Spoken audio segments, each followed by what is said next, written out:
Assalamualaikum.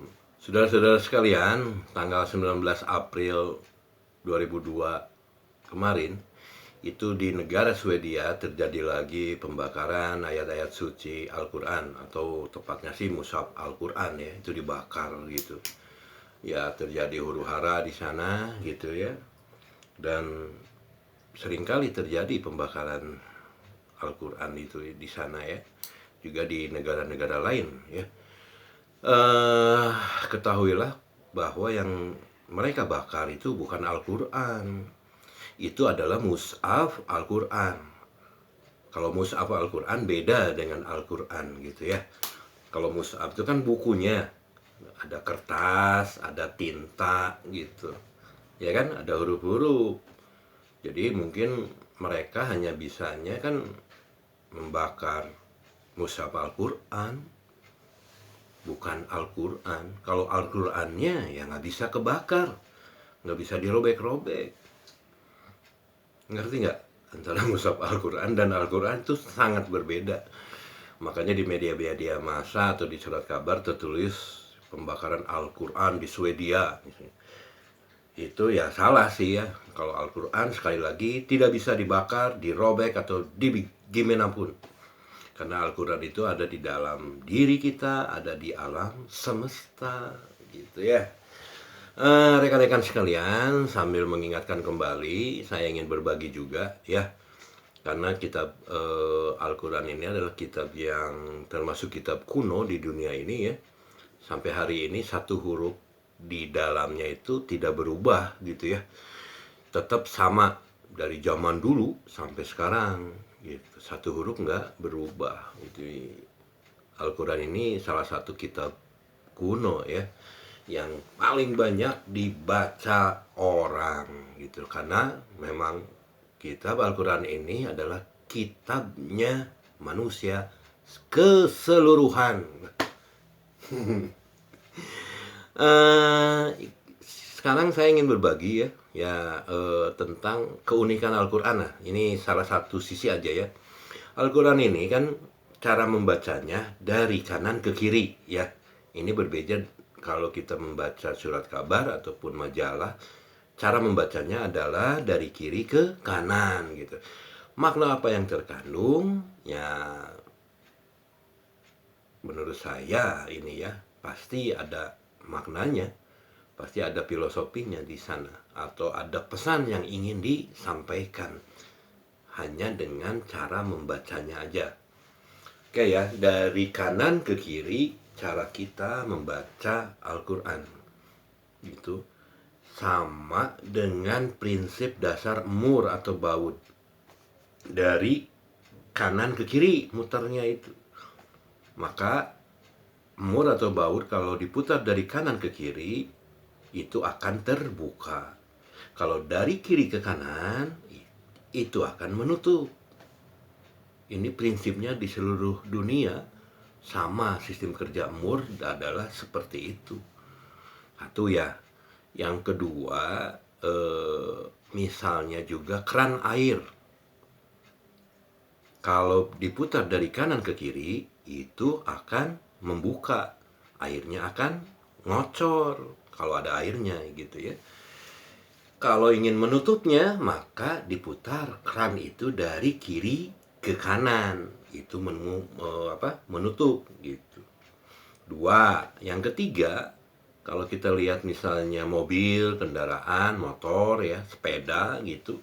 Coba kita lihat rodanya itu kalau dia berputar ke kanan, itu kendaraan itu maju.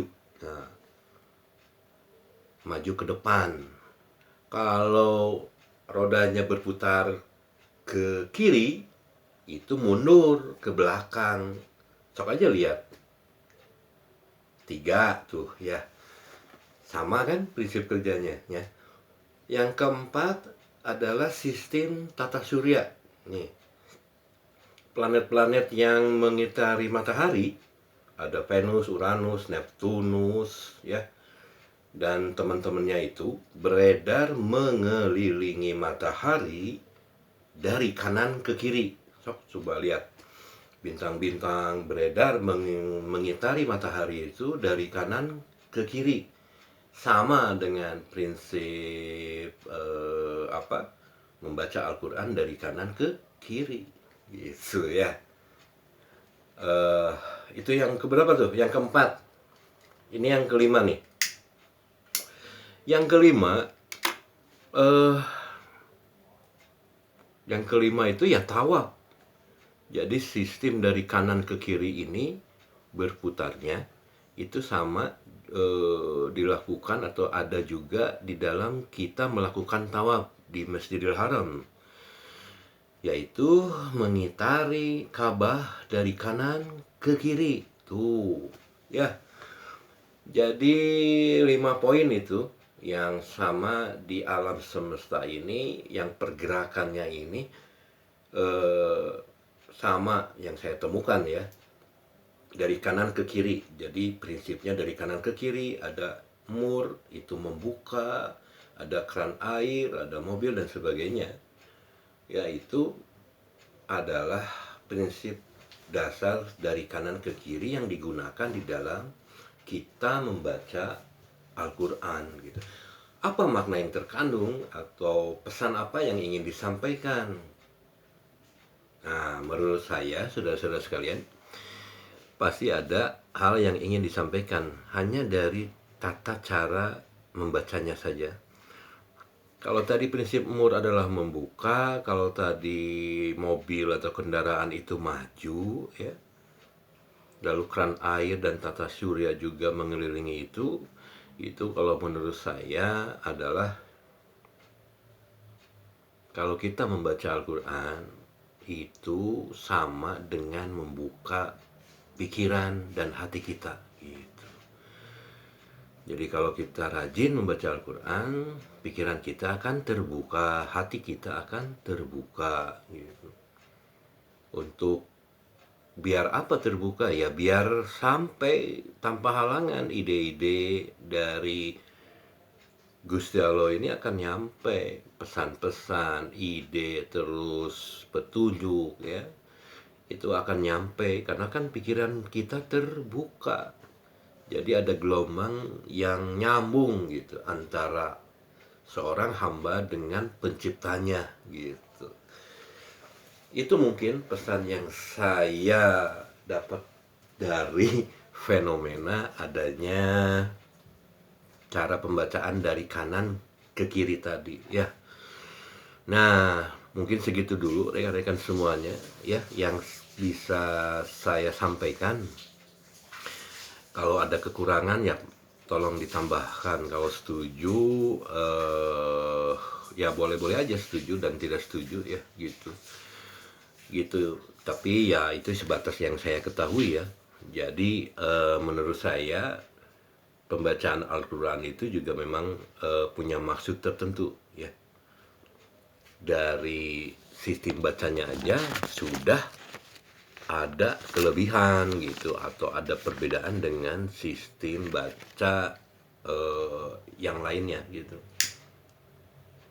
Nah, mudah-mudahan ini bermanfaat ya. Dan sekali lagi saya ingatkan, kalau ada orang yang membakar, merobek ataupun merusak Al-Quran, itu sebetulnya bukan Al-Quran gitu. Itu namanya mushaf Al-Quran gitu. Ya nggak sopan aja lah, nggak pantas lah berbuat seperti itu. Tapi sekali lagi itu sama sekali bukan Al-Quran yang dirobek, yang dibakar itu. Karena Al-Quran tidak bisa dibakar, tidak bisa dirobek ataupun di apapun juga. Karena Al-Quran ada di dalam diri manusia, ada di alam semesta, dan ada di dalam kitab. Itu namanya mushaf Al-Quran. Kalau Al-Qurannya bukan itu. Ngerti nggak? Nggak, pasti nggak ngerti. Pengen ngerti, baca Al-Qurannya. Oke, segitu dulu ya. Ini subuh-subuh, selamat menunaikan ibadah puasa ya. Dan saya Dido Gadro. Terima kasih bagi yang sudah menyimak. Assalamualaikum.